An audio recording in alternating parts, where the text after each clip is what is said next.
अगर आप SSC CGL crack करना चाहते हैं तो ये वीडियो आपके लिए बहुत ही ज्यादा इम्पोर्टेंट है। यहाँ पर हम सॉल्व कर रहे हैं आज जीके, जीएस और static GK section previous year question paper से, जो कि आपकी तैयारी के लिए बहुत ही ज्यादा इम्पोर्टेंट है। चाहे आप बिगनर हैं या ऑलरेडी अपनी पूरी पढ़ाई कर चुके हैं तो भी ये आपके लिए बहुत ही ज्यादा इम्पोर्टेंट है। बिगनर अगर आप हैं तो आपको यहाँ पर एग्जैक्टली पता चलेगा कि प्रीवियस ईयर क्वेश्चन पेपर में क्या पूछा गया था, और अगर आप अपनी पढ़ाई कर चुके हैं, अपनी तैयारी पूरी कर चुके हैं, तो आपको ये पता चलेगा कि आप एग्जैक्टली कहाँ स्टैंड आउट करते हैं और आपको और कितना पढ़ना है। तो आज का ये वीडियो आपके लिए बहुत ही इंपॉर्टेंट रहने वाला है। आप हमारे चैनल को जरूर सब्सक्राइब कर लीजिए और बेल आइकन को हिट करना ना भूलें, ताकि आपको इमीडिएटली जो है वो नए क्वेश्चन पेपर के सॉल्यूशन की जो नोटिफिकेशन है वो आ जाए। तो चलिए शुरू करते हैं आज की इस वीडियो को। हमारा फर्स्ट क्वेश्चन है, eight which Olympic games did India win a gold medal for the first time. यहाँ पर 4 ऑप्शन दिए थे। फर्स्ट था आपके पास 1936 बर्लिन, नेक्स्ट है 1968 मैक्सिको, नेक्स्ट है 1928 एम्स्टर्डम, नेक्स्ट है आपके पास 1952 हेलसिंकी। ठीक है, तो इसका जो करेक्ट आंसर है वो है 1928 एम्स्टर्डम। और ये जो 1928 एम्स्टर्डम में गोल्ड मेडल मिला था वो हॉकी गेम के लिए मिला था। ठीक है, ये आपको पता होना चाहिए। तो चलिए अब नेक्स्ट क्वेश्चन देखते हैं। नेक्स्ट क्वेश्चन में आपको पूछा गया है, identify the black soil region of India from the following. Okay, आपको ब्लैक सोइल रीजन बताना है इंडिया में। ठीक है, इन 4 ऑप्शंस में से फर्स्ट है आपके पास कोस्टल प्लेन्स, नेक्स्ट है नॉर्थर्न प्लेन्स, नेक्स्ट है डेक्कन ट्रैप, नेक्स्ट है आपके पास हिमालयाज। ठीक है, तो यहाँ पर जो करेक्ट आंसर रहेगा वो है डेक्कन ट्रैप। बेसिकली जो डेक्कन ट्रैप था वो वोल्केनिक इरप्शन प्रोन एरिया था। ठीक है, वहां पर ज्वालामुखी विस्फोट होते थे और जो लावा निकलता था वो ओवर द टाइम जमा हो गया और सॉलिड रॉक्स में बदल गया। इन सॉलिड रॉक्स को कहते हैं इग्निशियस रॉक्स। ठीक है, और continuous weathering and erosion of these rocks form the black soil. Okay, इसी वजह से जो ये एरिया है डेक्कन ट्रैप, ठीक है, इसे ब्लैक सोइल रीजन कहते हैं इंडिया का। नेक्स्ट क्वेश्चन की तरफ देखते हैं। नेक्स्ट क्वेश्चन में आपको पूछा है, who is the first Indian woman to win an Olympic medal. Okay, यहाँ पर आपको 4 ऑप्शन दिए हैं। फर्स्ट है आपके पास मीराबाई चानू, नेक्स्ट है आपके पास पीवी सिंधु, नेक्स्ट है साइना नेहवाल, नेक्स्ट है आपके पास कर्णम मालेश्वरी। ठीक है, तो इसका जो करेक्ट आंसर है वो है option 4 Karnam Malleswari. Next question को देखते हैं। नेक्स्ट क्वेश्चन में आपको पूछा गया था, which of the following statement are correct regarding the Union Public Service Commission. Okay, अब यूनियन पब्लिक सर्विस कमीशन के बारे में कौन सी स्टेटमेंट जो है वो आपको बताना है कि यहाँ पर करेक्ट होगी। ठीक है, ऑप्शंस में से पहले तो आपको स्टेटमेंट्स पता होनी चाहिए। ऑप्शन ए है आपके पास, the parliament has the power to make regulations as to condition of service of the chairman, members and staff of the commission. Okay, next है the Government of India Act 1935 advised a public service commission for the federation and provincial public service commission for each province or group of provinces. ठीक है, next है the Federal Public Service Commission came to be known as the Union Public Service Commission by virtue of clause of Article 378 of the Constitution in 1950. ठीक है, यहाँ पर 4 combinations दी हैं और पूछा गया है कि इनमें से कौन सा सही है। तो अगर आप देखेंगे जो ऑप्शन यहाँ पे ए था, ठीक है, ऑप्शन ए में बेसिकली क्या था, यहाँ पर बोला गया कि जो पार्लियामेंट है दैट हैज द पावर, ठीक है, टू मेक रेगुलेशंस, बट ऐसा नहीं है। बेसिकली जो भी यूपीएससी से रिलेटेड जो भी प्रोविजंस है, रेगुलेशंस है, ठीक है, यहाँ पर इवन जो भी एडमिट करने के लिए मेंबर्स को और रिमूवल के लिए जो भी लॉज हैं, ठीक है, वो ऑलरेडी जो है वो बनी है। जो भी फंक्शंस रहेंगे मेंबर्स के, ठीक है, उससे रिलेटेड चीजें भी ऑलरेडी कॉन्स्टिट्यूशन में है। तो इसलिए जो यहाँ पर ऑप्शन ए है वो इनकरेक्ट है। ठीक है, इट मीन्स ये स्टेटमेंट जो है वो आपकी इनकरेक्ट है, बट जो यहाँ पर सेकंड स्टेटमेंट है वो बिल्कुल सही है। ठीक है, और थर्ड स्टेटमेंट भी बिल्कुल सही है। यहाँ पर जो है वो ऑप्शन बेसिकली सही रहेगा आपका बी एंड सी ओनली, क्योंकि जो स्टेटमेंट बी और सी है वो एग्जैक्टली करेक्ट है, ठीक है, और जो ए स्टेटमेंट है वो इनकरेक्ट है। नेक्स्ट क्वेश्चन देखते हैं। यहाँ पर बोला गया है which article of the constitution talks about abolisation of the title, ठीक है। टाइटल मीन्स आपका जो भी उपाधियां, ठीक है, इससे रिलेटेड जो है वो कहाँ लिखा गया है, तो वो है आर्टिकल 18 में, ठीक है। तो इसका करेक्ट आंसर है आर्टिकल 18। नेक्स्ट क्वेश्चन की तरफ बढ़ेंगे। What is humidity? ह्यूमिडिटी यानी नमी, ठीक है, ये पूछा गया था। तो ह्यूमिडिटी क्या होती है? 4 ऑप्शन है। ऑप्शन ए है when the water vapour transfer into water from air. Next है when water vapour is present in the air, ठीक है। नेक्स्ट है when the other gases transfer to air. Next है when air is present in the water, ठीक है। तो यहाँ पर जो करेक्ट आंसर रहेगा वो है when water vapour is present in the air, ठीक है। तो उसे हम क्या कहते हैं? ह्यूमिडिटी कहते हैं।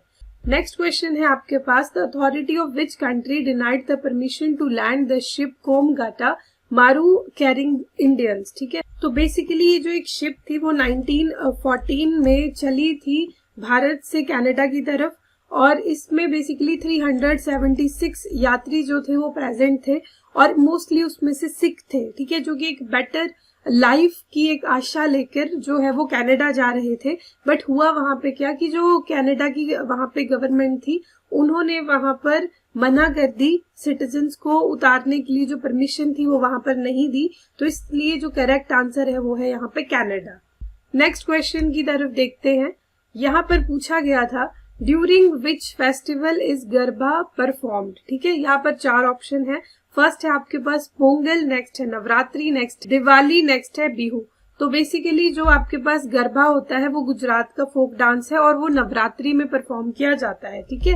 नेक्स्ट क्वेश्चन की तरफ देखेंगे। नेक्स्ट क्वेश्चन में आपको पूछा गया था in December 2021 the supreme court suspended OBC quota, ठीक है। ओबीसी कोटा यानी other backward class quota for local body election in which the following states, ठीक है। 4 ऑप्शन है West Bengal, Orissa, Maharashtra, Madhya Pradesh, Bihar, UP, Andhra Pradesh and Karnataka, ठीक है। तो इसका करेक्ट आंसर है आपके पास option 2 Maharashtra and Madhya Pradesh. Next question में आपको पूछा गया था this festival was started by the government of Nagaland in 2000 to encourage interaction among tribes and to promote the cultural heritage of the state, यानी नागालैंड identify the festival, ठीक है। तो ये फेस्टिवल है हॉर्नबिल फेस्टिवल, और ये जो फेस्टिवल होता है वो अराउंड दिसंबर के फर्स्ट वीक में होता है, ठीक है। और इसका मेन मोटिव जो है वो बेसिकली ट्राइब्स इंटरेक्शन का है, ठीक है, और प्रमोट करने का है cultural heritage of the state यानी नागालैंड, ठीक है। नेक्स्ट क्वेश्चन देखते हैं। नेक्स्ट क्वेश्चन में आपको पूछा गया था How many industries were listed in Schedule A of Industrial Policy 1956? तो इसका करेक्ट आंसर है सिंपल 17, ये आपको याद रखना है। नेक्स्ट क्वेश्चन है हमारे पास identify the option that arranges the following neighbouring countries of India according to their human development index ranks in 2021 to 22 in increasing order, okay. यहाँ पर बेसिकली 4 जो है वो कंट्रीज की बात हो रही है जो कि नेबरिंग कंट्रीज हैं इंडिया की, ठीक है। 4 ऑप्शन है Sri Lanka, Maldives, Bhutan and Bangladesh. Basically 4 countries हैं, ऑप्शन नहीं है। ऑप्शन आपको यहाँ नीचे दिए गए हैं, इनको आपको अरेंज करना है increasing order of human development index के। यहाँ पर जो श्रीलंका है वो 73rd पोजिशन पे था, ठीक है। मालदीव्स जो है वो 90th पोजिशन पे था, और यहाँ पर भूटान जो है वो 127th पोजीशन पे था, और बांग्लादेश जो है वो 129th पोजीशन पे था, ठीक है।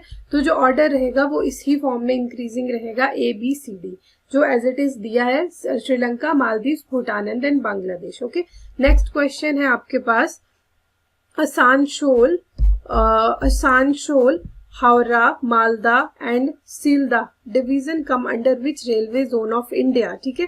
तो ये आता है बेसिकली ईस्टर्न रेलवे जोन में, ये आपको याद रखना है। नेक्स्ट क्वेश्चन है what cells help in osmoregulation in platyhelminthes, ठीक है।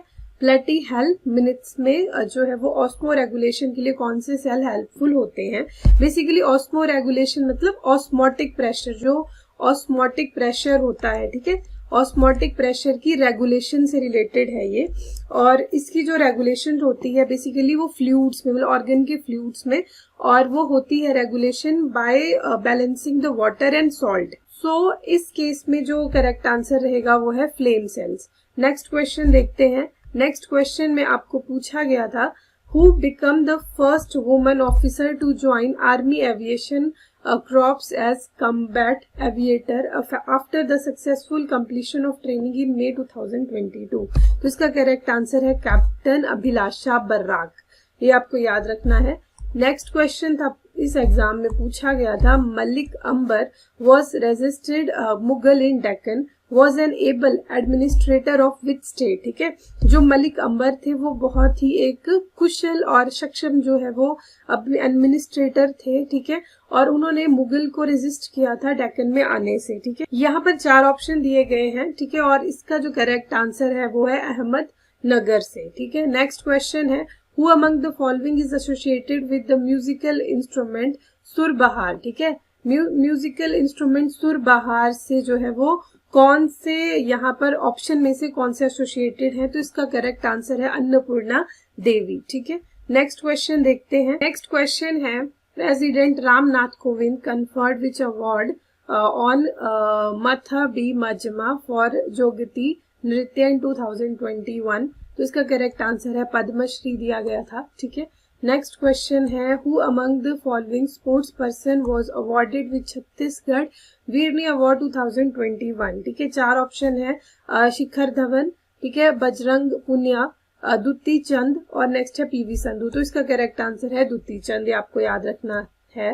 नेक्स्ट क्वेश्चन है आपके पास ferns horsetails lycophytes belong to which of the following groups. ठीक है, तो इसका करेक्ट आंसर है टेरिडोफाइटा। ओके, नेक्स्ट क्वेश्चन में आपको पूछा गया था the Ashtadhyayi of Panini is renowned work on. Basically इसका जो करेक्ट आंसर है वो है संस्कृत ग्रामर। ठीक है, संस्कृत ग्रामर था।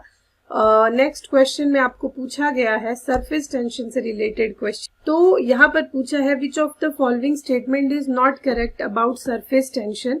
नंबर 1 है surface tension is typically measured in dynes per centimetre. Okay, next है the shape of water drop is spherical due to surface tension. Next, at room temperature, surface tension of water is less than that of ethyl alcohol.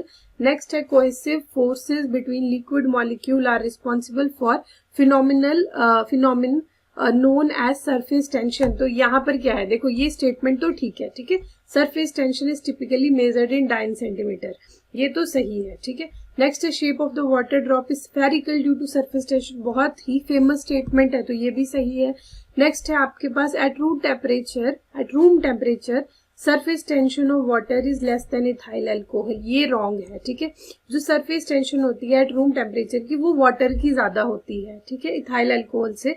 Basically surface tension काम करती है force of attraction के molecules के बीच में, जो है वो फोर्स ऑफ अट्रैक्शन होता है लिक्विड के, तो जो है वो सरफेस टेंशन ज्यादा होती है जहां पर अट्रैक्शन जो होता है वो ज्यादा होता है। तो वाटर में जो है वो वहां पर अट्रैक्शन जो है वो ज्यादा रहता है मॉलिक्यूल्स के बीच में as compare to ethyl alcohol, तो सरफेस टेंशन जो है वो वाटर में ज्यादा होगी। ठीक है, तो ये आंसर यहाँ पर जो ऑप्शन आपका जो इवन इनकरेक्ट है वो है यहाँ पर ऑप्शन 3। ठीक है, और यहाँ पे इनकरेक्ट ही पूछा गया था, तो यहाँ पर इट मीन्स करेक्ट हो गया यहाँ पर ऑप्शन 3, और ये जो है वो यहाँ पर करेक्ट स्टेटमेंट है। ठीक है, ये भी करेक्ट है, बट क्वेश्चन में इनकरेक्ट पूछा गया है, तो आपको जो है यहाँ पर कंफ्यूज नहीं होना है, यहाँ पे इनकरेक्ट वाले को करेक्ट टिक करना है। ठीक है, क्योंकि नॉट यूज हुआ है। नेक्स्ट क्वेश्चन की तरफ बढ़ेंगे। नेक्स्ट क्वेश्चन में आपको पूछा गया है M2 is one of the measures of money supply. ठीक है, M2 is the sum of M1 plus dash. ठीक है, 4 ऑप्शन यहाँ पर दिए हैं, इसमें से जो करेक्ट आंसर है वो है आपका M2 है इक्वल टू M1 प्लस, यहाँ पर आएगा saving deposits with post office. ठीक है, बेसिकली इंडिया में जो मनी सप्लाई होता है, ठीक है, वो आपका मेजर किया जाता है M1, M2, ठीक है, M3 और M4 में। ठीक है, आपको मुझे ये चीज बतानी है कि इनके मतलब क्या है, और ये आप कमेंट बॉक्स में लिखेंगे। ठीक है, नेक्स्ट क्वेश्चन देखते हैं। नेक्स्ट क्वेश्चन में पूछा गया है in which year was the vernacular press act enacted in British India. तो इसका करेक्ट आंसर था 1878। Last question but not the least, which of the following is the correct Lewis structure of O3। ठीक है, इसका जो correct answer है वो है यहाँ पर ऑप्शन डी। ठीक है, बेसिकली O3 में क्या होता है, सेंट्रल जो ऑक्सीजन रहता है उसके पास एक लोन पेयर होता है। ठीक है, दूसरा जो आपके पास सिंगल बॉन्डेड होता है, ठीक है, उसके पास 3 लोन पेयर्स होते हैं। और जो डबल बॉन्डेड होता है, ठीक है, सेंट्रल के साथ, वहां पर क्या होते हैं, 2 लोन पेयर्स प्रेजेंट होते हैं। तो इसका जो करेक्ट आंसर है वो है आपके पास ऑप्शन डी। ठीक है, ऑप्शन डी करेक्ट आंसर है। ये लास्ट क्वेश्चन था बट नॉट द लीस्ट। इसके साथ आज का क्वेश्चन पेपर हमारा खत्म होता है। अब मिलेंगे नेक्स्ट क्वेश्चन पेपर में, तब तक के लिए थैंक यू।